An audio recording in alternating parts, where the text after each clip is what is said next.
Hi everybody, and welcome back to FANG Friday. This is Ross Healy, the Chairman of Strategic Analysis Corporation and the Senior Portfolio Manager at McNichol & Associates Asset Management. Well, the FANGs were crumbling again, by which I mean that it looks as if they're picking up fresh steam following this earnings season. The past few days have been very unhappy if you hold much in the way of the FANG stocks. Unfortunately, it does promise to get worse. Earnings season is one of those particularly notable times when it's nice to see how your stocks are dealing with this key news. This is one great advantage of being a client of ours. You can closely monitor your own SVA charts so you can see when the market is blowing smoke or if change is in the air. When changes are coming fast and furious as they are now, and as I expect will likely be the case for some time now, joining our investment community will keep you right up to date with all of your portfolio holdings and keep you well informed. Just go to www.strategicanalysis.ca/pricing and get started today. Before we get to the FANGs, a quick reminder that I will be on BNN Bloomberg Television's Market Call on November the 10th. That's next Thursday at noon. If you have any questions, send them to marketcall@bnnbloomberg.ca. And if you get your questions in very soon, there's a good chance that they will be raised by the moderator. Now, before we take a close look at the FANGs and what's going on, as always, I do like to say thanks to everyone who likes this video and all our subscribers. Well, we might as well start with the bête noire of the group, Meta Platforms, which, as you remember, had that one-day collapse from just above its mid-growth price down to its growth price. Barely held there for a day when it started to slip through the growth price again. I'm afraid what this means is that we have a lower count, at least I would think, to the high conservation price. That's 1.5 times book. Alphabet, well, you know, I've been expecting Alphabet to go down to its super growth price, and it fell to its LSG price. That's 4.5 times book. They're just held for a moment and has crashed right through. I would suspect, however, given the long-term chart of Alphabet, that there's a good chance that we will get a good tradable bounce at its super growth price, which is a very important breakpoint in our work, and 3.5 times book value. Microsoft, same story. It's broken its HB1 price. Did sort of feebly try to get back on site again, but it looks very much to me as if it's heading for, well, its bubble price, which, as you know, I have been expecting now for quite a while. The question whether it can hold here or not is an interesting one. That is roughly where the fair market value is. But that doesn't give you much in the way of upside, does it? Apple, well, now that we've got the new balance sheet in there, we know that this company has continued to buy back stock, and therefore we probably can say, well, there's the new HB6 price there. It's not that uptick there. It's the new HB6 price there. So we'll just simply have to say it remains on side. Not my favorite stock, but probably one of the best of the FANGs.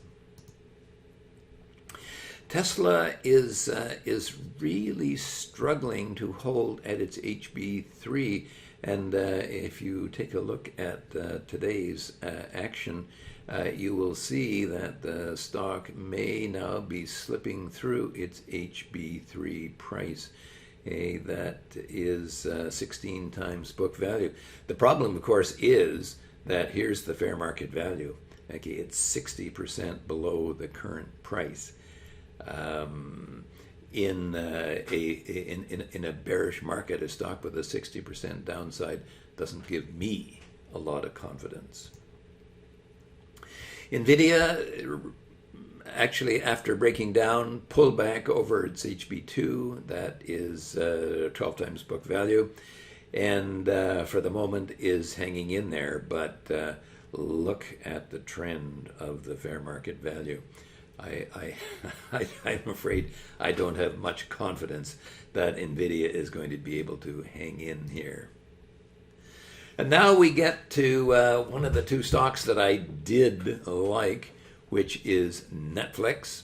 And I was actually quite enthusiastic about this stock. We saw that long-term bottom, perhaps, at its super growth price or just above it.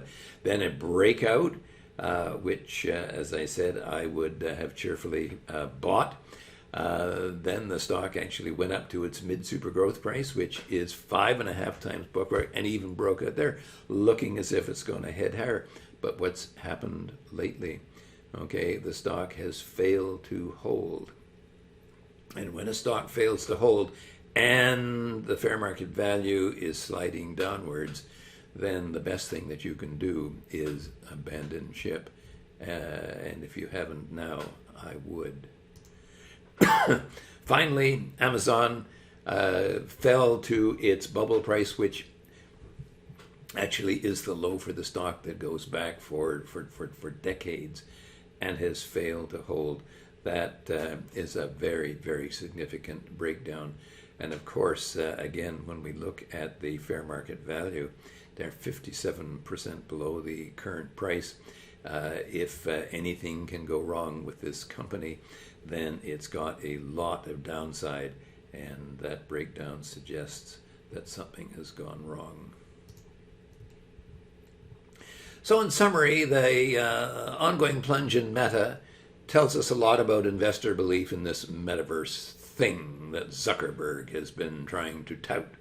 From a business point of view, it appears to be a sham, and from an earnings point of view, a big fat nothing. To all intents and purposes, the stock market has written the metaverse right off. The only thing left is for the company to take a write-down of its investment in it.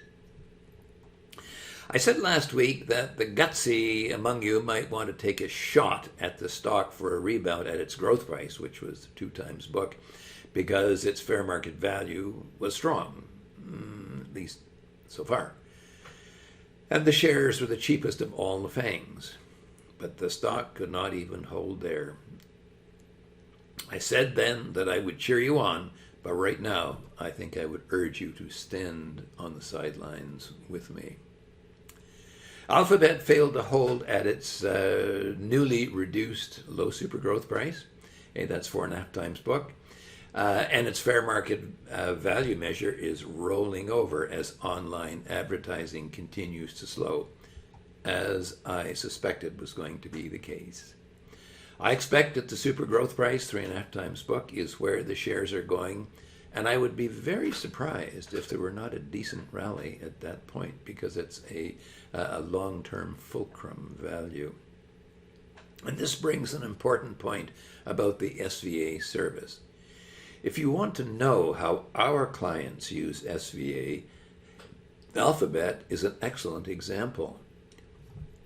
When you know where a rebound, or for that matter, a peak, is likely to occur, you can be ready to take action rather than finding out 4 days later that you missed a nice gain or missed a nice peak. A second solid example concerns my own recent personal favorite FANG, Netflix, which had been holding nicely over its mid-super growth price, that's 5.5 times book, a minor breakout. And the stock was not only holding, but moving strongly upwards. But then we watched it slip slowly backwards to the break point and then fail. Well, my heart is breaking. My stop-loss target was the failure to hold that MSG price, and that unfortunately cut in. My upgrade for a move to the bubble price, 7.4 times book, from possibility to probability turn to dust. I am leaving the stock with a 1 breakpoint gain, its low super growth price to its mid super growth price. But as I have said before on BNN Bloomberg, you should never fall in love with the stock. It doesn't know that you love it, and it may break your heart. Microsoft and NVIDIA have checked back up again towards their key breakpoints after breaking down below them, but as I said, I would not reverse my sells on either stock, certainly for now. Microsoft was trying to regain support at its HB1, that's a 9.5 times book, but it has failed to do and is heading lower. NVIDIA remains uncertain, but is still holding above its HB2 price, that's 12 times book. But I have no confidence in the price outlook. I suspect that its own bubble price is in the offing. Tesla is, I think, trying to hang in at its HB3, but I am not sensing much conviction. And today, in an up day for the market, the shares are weak, with very poor fair market value support. I would have to believe that it's just a matter of time before we get a sell signal here, if indeed it doesn't happen today. If you would like to remain positive here, be my guest, and you may prove to be right. I would rather sit on the sidelines and watch this panoply unfolding. As you well know, I was particularly keen to see the new Apple balance sheet, and now we have it. They've continued to buy back stock, and the ROE continues to rise, keeping the stock valuation in price-to-book terms rising as well, although price itself seems to be another issue. I've never been able to pull the plug in this stock, and of course that's the reason why, and not for any of the fluffy reasons that analysts give for buying the stock. I may not care for it, but I can't fight City Hall and share buybacks. Finally, and most significantly, Amazon has broken its bubble price support as of last Friday, which, to remind you, is a singularly important event, as that was the very, very long-term valuation low for the stock. This week confirmed the break by simply heading lower.